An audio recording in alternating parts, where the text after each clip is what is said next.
अगर आज हम आपसे कहें कि तालिबान का उदय अफगानिस्तान में नहीं बल्कि भारत की राजधानी दिल्ली से सिर्फ 300 किलोमीटर दूर भारत के ही एक राज्य से हुआ था तो आप शायद सोच में पड़ जाएंगे, लेकिन ये पूरी बात सही है, ये सच है।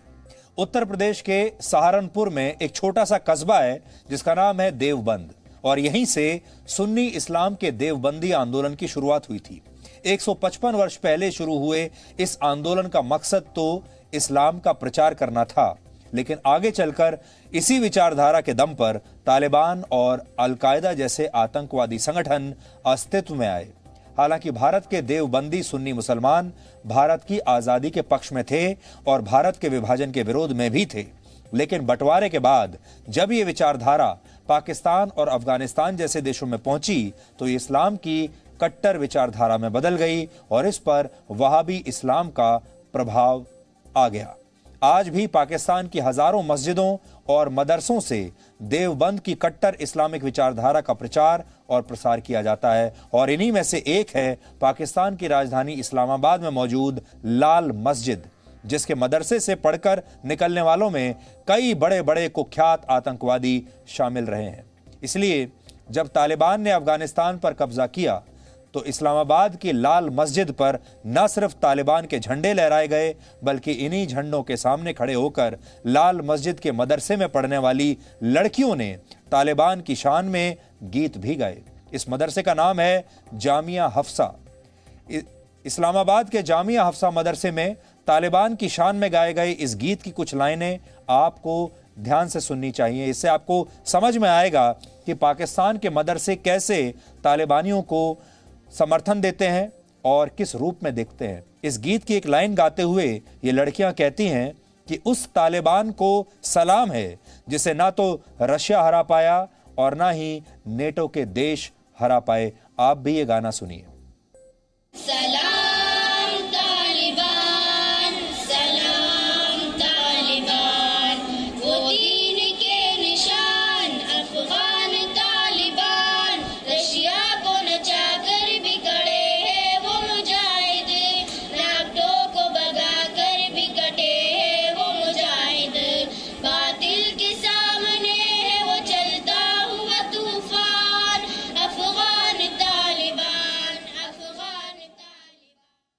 लाल मस्जिद को पाकिस्तान में कट्टर इस्लामिक विचारधारा का एक बहुत बड़ा और बहुत महत्वपूर्ण केंद्र माना जाता है।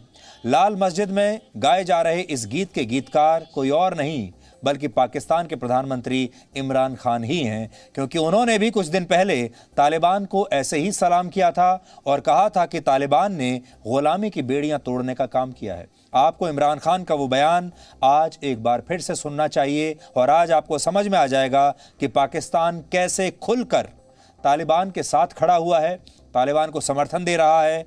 और हमारे सूत्रों का ये कहना है कि आईएसआई के लोग और पाकिस्तानी सेना के लोग इस समय अफगानिस्तान की ज़मीन पर मौजूद हैं और वही तालिबान को प्रशासन करने में, पूरी व्यवस्था कायम करने में हर तरह की मदद दे रहे हैं। जब आप किसी का कल्चर ले लेते हैं तो वो क्या आप करते हैं? आप बेसिकली ये कह रहे हैं कि वो कल्चर हमारे से ज़्यादा ऊंचा है। आप एक मुख्तलिफ कल्चर के गुलाम बन जाते हैं। जब आप ज़हनी गुलाम बनते हैं तो ये याद रखें, असल गुलामी से ज़्यादा बुरी ज़हनी गुलामी है। ज़हनी गुलामी की जंजीरें तोड़ना ज़्यादा मुश्किल होता है। जो अभी अफ़गानिस्तान में गुलामी की जंजीरें तो तोड़ दी उन्होंने, लेकिन जो ज़हनी गुलामी की जंजीरें वो नहीं टूटती। वो जो कपड़े पहनते हैं आपको वो पहनने पड़ते हैं, उनके सारे फैशन आपको अपनाने पड़ते हैं क्योंकि आप समझते हैं वो बेहतर है आपसे। और कभी भी एक गुलाम बड़े काम नहीं कर सकता। ये बिल्कुल स्पष्ट है कि जिस देश का प्रधानमंत्री ही तालिबान की इस तरह से खुलकर तरफदारी करता हो, प्रशंसा करता हो, उसे आज़ादी की लड़ाई बताता हो, उस देश की मस्जिदों और मदरसों से तालिबान को तो सलामी ऐसे ही दी जाएगी। इसमें कोई हैरानी की बात नहीं है, लेकिन पूरी दुनिया को इमरान खान का ये बयान बहुत ध्यान से देखना चाहिए, समझना चाहिए। इस्लामाबाद की ये लाल मस्जिद एक समय में पूरी तरह से आतंकवादियों के कब्जे में हुआ करती थी।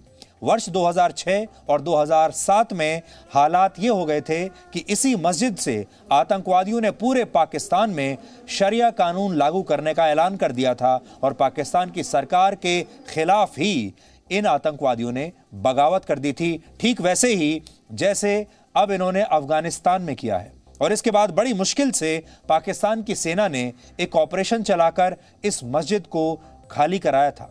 इस ऑपरेशन के दौरान पाकिस्तानी सैनिकों और आतंकवादियों समेत सैकड़ों लोग मारे गए थे। एनकाउंटर हुए, लड़ाई हुई, गोलियां चली और तब जाकर यह मस्जिद आतंकवादियों से खाली हुई। लेकिन इससे भी पाकिस्तान की सरकार ने कोई सबक सीखा नहीं, क्योंकि पाकिस्तान के प्रधानमंत्री इमरान खान ही नहीं बल्कि उनकी पार्टी पाकिस्तान तहरीक-ए-इंसाफ के नेता भी तालिबान की तारीफ करते हुए थक नहीं रहे हैं आजकल।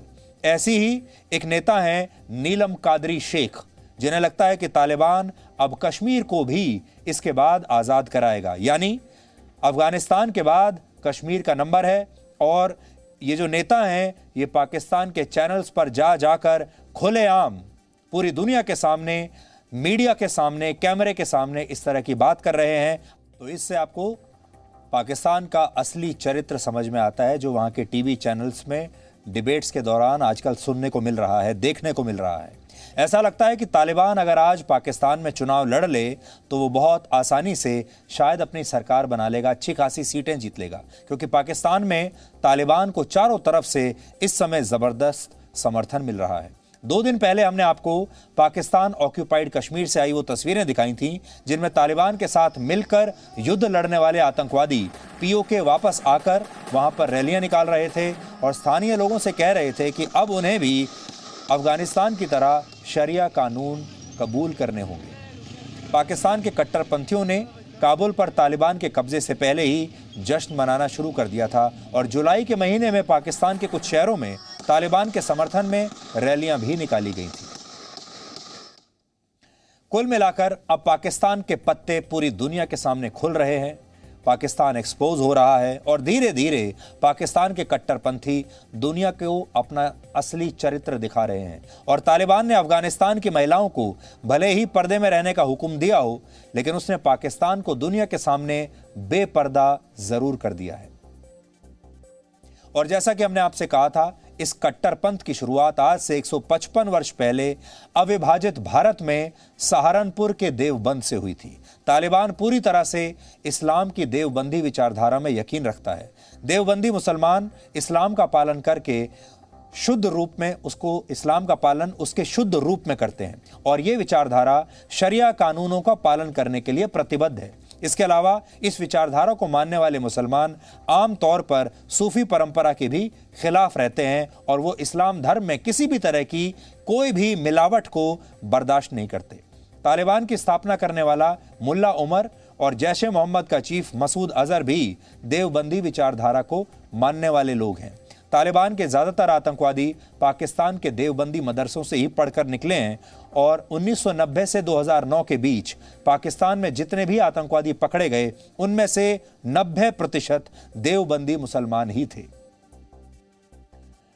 सन 1857 की क्रांति के बाद एक तरफ देवबंदी आंदोलन की शुरुआत हुई जो इस्लाम की कट्टर विचारधारा है और दूसरी तरफ सर सैयद अहमद खान ने अलीगढ़ में मोहम्मडन एंग्लो ओरिएंटल कॉलेज की शुरुआत की जो मुसलमानों को पश्चिमी तौर तरीकों से पढ़ाना लिखाना चाहते थे और यही कॉलेज आगे चलकर अलीगढ़ मुस्लिम यूनिवर्सिटी में बदल गया, जिसे आप AMU के नाम से जानते हैं, जो आज के अलीगढ़ में मौजूद है। लेकिन इन दोनों कोशिशों का नतीजा यह हुआ कि देवबंदी विचारधारा को मानने वाले बहुत सारे लोग आतंकवादी बन गए। तो सर सैयद अहमद खान का अनुसरण करने वाले 2 नेशन थ्योरी यानी भारत के बंटवारे की बात करने लगे। यानी एक विचारधारा ने आतंकवादी दिए और दूसरे ने अलगाववादी। और आज़ादी के 75 वर्षों के बाद भी इस मामले में ज्यादा कुछ बदला नहीं है। अलीगढ़ मुस्लिम यूनिवर्सिटी के कुलपति तारिक मंसूर ने उत्तर प्रदेश के पूर्व मुख्यमंत्री कल्याण सिंह की मृत्यु पर एक शोक संदेश लिखा, लेकिन अलीगढ़ मुस्लिम यूनिवर्सिटी में पढ़ने वाले कई छात्रों को यह बात पसंद नहीं आई और उन्होंने अपनी ही यूनिवर्सिटी में AMU के वाइस चांसलर के खिलाफ पोस्टर लगा दिए, जिसमें न सिर्फ कल्याण सिंह के लिए अपमानजनक बातें लिखी थीं, बल्कि यह भी लिखा था कि कल्याण सिंह एक अपराधी हैं और उनके लिए शोक जताने वाले को माफ नहीं किया जा सकता। इन पोस्टर्स में यह भी लिखा था कि कल्याण सिंह बाबरी मस्जिद का ढांचा गिराए जाने के दोषी हैं। ये सब कुछ आज़ाद भारत में वर्ष 2021 में हो रहा है। अब आप अलीगढ़ मुस्लिम यूनिवर्सिटी के वाइस चांसलर का विरोध करने वाले छात्रों की बातें सुनकर आपको लगेगा कि अभी जो कुछ भारत की सीमा से सिर्फ 80-90 किलोमीटर की दूरी पर हो रहा है वो भारत में कभी भी हो सकता है। शुक्र मनाइए कि भारत एक मजबूत राष्ट्र है। शुक्र मनाइए कि भारत की सेनाएं बहुत मजबूत हैं। शुक्र मनाइए कि हमने अपनी सीमाओं से किसी बाहरी ताकत को अपने देश में प्रवेश करने की कभी भी इजाजत नहीं दी। जो शख्स हमारी मस्जिदों को ढाए और इस्लाम के ख़िलाफ़ जहर उगले तो ये काबिल बर्दाश्त अलीगढ़ मुस्लिम यूनिवर्सिटी के तालिब इल्म नहीं कर सकते हैं। कोई भी दुनिया में रहे या ना रहे, जो जालिम होगा उसको जालिम कहा जाएगा। एक एकेडमिक चेयर पर है, ये पॉलिटिकल स्टेटमेंट क्यों दे रहे हैं? और अगर इन्हें पॉलिटिक्स ही करनी है तो एक तालीमी इदारे को बर्बाद करने से अच्छा है कि ये किसी पॉलिटिकल पार्टी को ज्वाइन कर लें और अपने जितने भी एस्पिरेशंस हैं, जितने भी इनकी ख्वाहिशात हैं, वो पूरी कर लें। कल्याण सिंह उत्तर प्रदेश के मुख्यमंत्री रह चुके हैं, कल्याण सिंह गवर्नर रह चुके हैं और इस देश के बड़े नेता हैं। आपको याद होगा अभी उनका देहांत हुआ और भारत के प्रधानमंत्री से लेकर तमाम जो बड़े बड़े संवैधानिक पदों पर बैठे लोग हैं उन सब ने शोक जताया था। यहाँ आप तस्वीर भी देख सकते हैं। और ऐसे में लोकतंत्र के नाम पर और कुछ भी बोलने की आज़ादी के नाम पर हमारे ही देश में अलीगढ़ मुस्लिम यूनिवर्सिटी में क्या हो रहा है आप यहाँ देख सकते हैं। और ये बात तब है जब कल्याण सिंह की मृत्यु के शोक में पूरे उत्तर प्रदेश में स्कूलों और कॉलेजों को बंद रखा गया था, एक दिन का अवकाश दिया गया था। लेकिन उसमें भी कुछ लोग ऐसे हैं जो उसका भी विरोध करते हैं और ये सब सिर्फ लोकतंत्र के नाम पर होता है और आज़ादी के नाम पर होता है। Presenting B News app available on Google Play and App Store. Download it now.